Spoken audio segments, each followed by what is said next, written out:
Hi, hello, how's it going? It's Elena. Welcome back to my channel, and today I'm bringing you guys another little apartment video. I have a series here on my channel called Buzzed In, where I basically tour people's apartments around New York City. Today we're heading to Columbus Circle, which is basically the edge of Hell's Kitchen and Upper West Side on the corner of Central Park to visit Logan. I saw Logan's apartment, I think on like TikTok or Reels. I slid in those DMs. I asked if we could do an apartment tour and he was super down. So I'm very excited to show off his space. It looks super cool and funky. And before we head on over to Logan's apartment, I'd love to talk about just a little bit of history of the area. I've done quite a few apartments on the Upper West Side already, so we're gonna focus a bit more on Columbus Circle, which is this like specific little area. Like I said, it's right on that corner of Central Park and basically it's kind of like an entrance point to Central Park. The development started for it in 1842 and wasn't finished all the way until 1905. When Central Park was completed in the mid-19th century, the circle was kind of planned as a thoroughfare for horse-drawn carriages originally. There used to be trolleys that ran around this area, and now it's a super trafficked area. You know, there's different subway stops, so there's always a lot of people, a lot of cars, a lot of stuff going on there. Also, before we head on over to Logan's apartment, we have a sponsor for today's video. Today's video is sponsored by Brooklinen, which I feel like is the perfect sponsorship for an apartment video. I love Brooklinen. I've used them for a while, and they are the best sheets. When it comes to decorating your apartment, especially setting up like your sleep routine, having high quality products is so important. And I know it can be overwhelming to want to get high quality sheets because they can be so expensive. But what I love about Brooklinen is that they give you the quality and the comfort at an affordable price by cutting out the middleman. Everyone deserves these high quality items without that like luxury markup price. Brooklinen is offering a special discount of $20 off your first order over $100 using my code. It'll all be in the description. They go from around $200 to $250 depending on the size of your bed, which is incredible compared to the usual price of around $500. I feel like for me, getting a nice bed and a good mattress and a good pair of sheets is like been the ultimate form of self-care. I mean, we spend 1/3 of our lives sleeping anyways, so might as well make it as best as we can. I love their Luxe Sheet Bundle, which comes with a core sheet set, extra pillowcases, and duvet cover. They feature a luxurious 480 thread count and a slightly luminous finish. These are seriously the most comfortable and soft sheets I've slept on. I could not recommend them more. You can choose to mix and match from over 20 colors and patterns to fit your style. I personally got cream just because that's what I like. There's a lot of options out there. It'll be linked down below. I always love talking about apartments, clearly in apartment essentials, and Brooklinen is definitely one of them. On that note, let's head on over to Logan's apartment.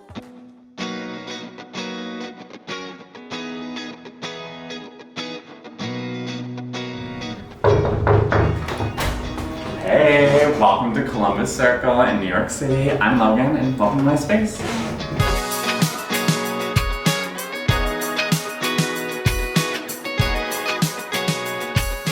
Hi, I'm Logan. I'm 29 and I live in the Columbus Circle neighborhood of Manhattan. I live in a 500 square foot, 1 bed, 1 bath, and I pay $25.20 a month, which is net effective off of a $27.50 base rent.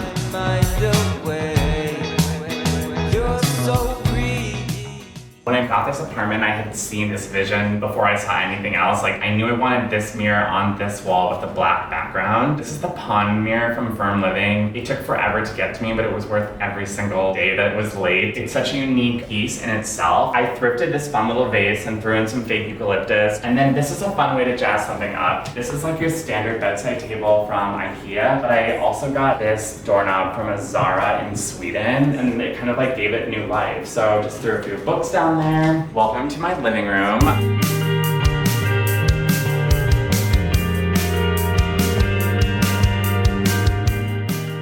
I'm obsessed with the space. I probably spend the most time out here when I'm not in my bedroom. These are $20 sconces, $20 total. They were thrifted in a really cool flea market in Denver by my brother and his fiance, and they're like treasured items for me. I think you have to like decorate any space with things that speak to you. My grandmother was gonna get rid of this vase and I just refused to let her get rid of it, so I packed it with me on my way back from Arizona. You'll notice my wallpaper. Every space in my home has one unique feature, and I've done that with removable wallpaper. That is kind of my pop, if you will, to kind of bring the space to life and offer opportunity for conversation. These are just 3 panels from a Etsy store called On Decor Store, and I'm obsessed with them. They went on super easy. They're really forgiving. If you're looking for something bold and unique for your space, check them out. This is just a simple, fun bar cart from Wayfair or one of those sites. Pretty easy, pretty standard. Love the Nespresso, the milk frother, and I actually thrifted this mirror in a market on West 76. It's open every weekend all year long, and you can get amazing deal. It's West 76 in Columbus, and it's in an old schoolyard. This beautiful mirror was only $60, and it feels like a fun pop off of the Anthropologie mirror that everyone's obsessed with. I love that. My couch, a lot of people are curious about where I got it. It's actually from IKEA, and it's a love seat, adequate for the space. My pillows are from all over, like this green one I bought in Sweden. I was just obsessed with the details, and this blanket was also purchased in Sweden. My friends and I went for a weekend, and I came back with a whole bunch of home furniture. New York, we always like pay tribute and homage to our home. I got this at Home Goods for literally under $100. The biggest hurdle was just getting it on the subway and hauling it home. We love a good deal.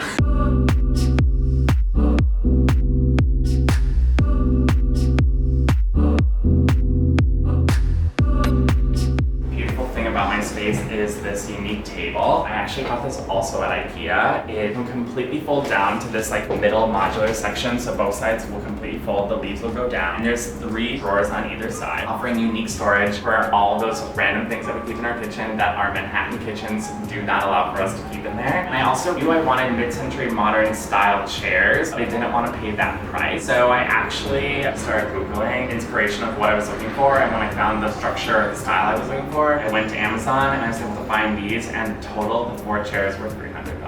Welcome to my tiny Manhattan kitchen. It is absolutely that tiny. There is 0 storage. One really interesting thing is my dishwasher. It's built below my sink, so actually like it's pretty spacious, but it does offer only like a back tray for like littler things, so you have to be methodical with what you put in there. We make it work here in the city. I do have a full-size fridge, which is also sometimes unique to New York and the neighborhood. These are my great-grandmother's old recipes. I base them onto hand towels, so it's a little bit of home and my heritage that follows me in every apartment. This is my Monstera, obsessed with her. I got it from a previous relationship. This is thriving, that did not.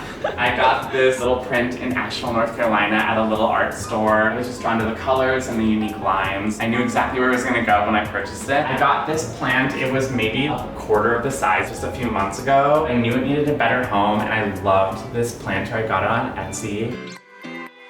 Come with me to the bedroom.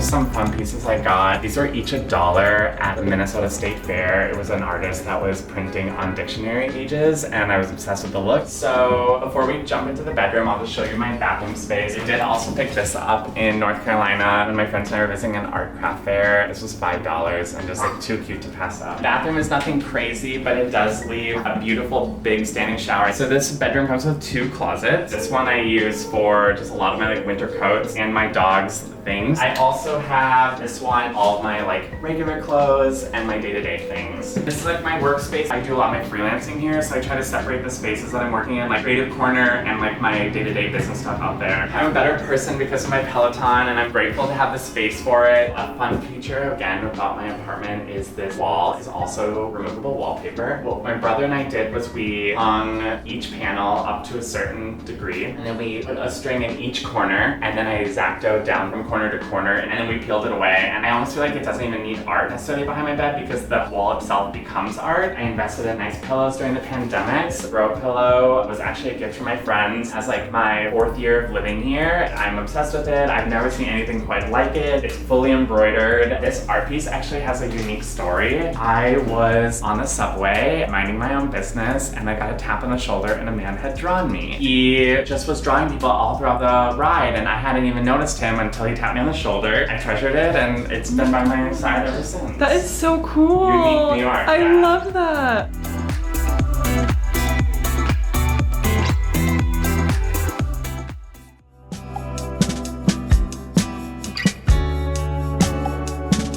I've lived in New York City for 6 years. I am a manager of digital marketing and strategy, working in the education space, and I'm also an adjunct professor at Fordham University. I really just came to New York for the pure sake of wanting a challenge. I was born and raised in Minnesota, and I moved here from Duluth, if you're familiar, on Lake Superior. When you think about where you move, you never think about that as a relationship. And when you find a place that complements who you are, it makes a world of difference. I felt that I would best be suited to live a life in the city. I matched my fast-paced life that I was trying to live in a place that wasn't so fast-paced. When you find a relationship that works and it's a healthy one, that's a really beautiful thing.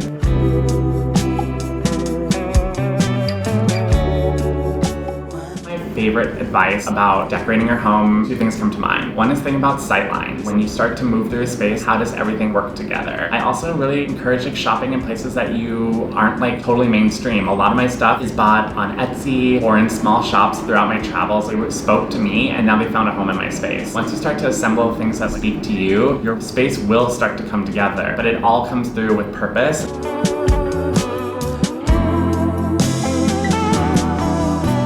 I live in a unique part of New York that isn't like fully recognized. I say that I live in Columbus Circle, which isn't like a neighborhood that you're gonna find on the map. Technically, I live in Midtown West. Other places say I live in Hell's Kitchen, but I'm too far east or west of some of these locations to really identify as that's my neighborhood. I live right off of the Circle. It's a giant roundabout just north of my apartment, right off of the southwest corner of the park. When I moved to this neighborhood, I knew I wanted to be in it. My previous neighborhood was like a little quiet and far away, so I wanted to be in the thick of it. I'm close to like 9 train lines that go all across the city, so I can always find my way back home. I really wanted to be right off the park. I'm like a huge runner. I'm from the Midwest. I love my nature, and this is like the biggest slice of nature we're gonna get in the city. Access to trains, fun shopping opportunities, unique little bakeries, and the park where like all came together as Columbus Circle was the perfect spot for me. I will say like a lot of families live around here, close to a lot of big corporations. The Hearst building is right across the street, so a lot of like working professionals who didn't want to commute very far or walking was really important to them to get to work. It's like we all kind of surround the space.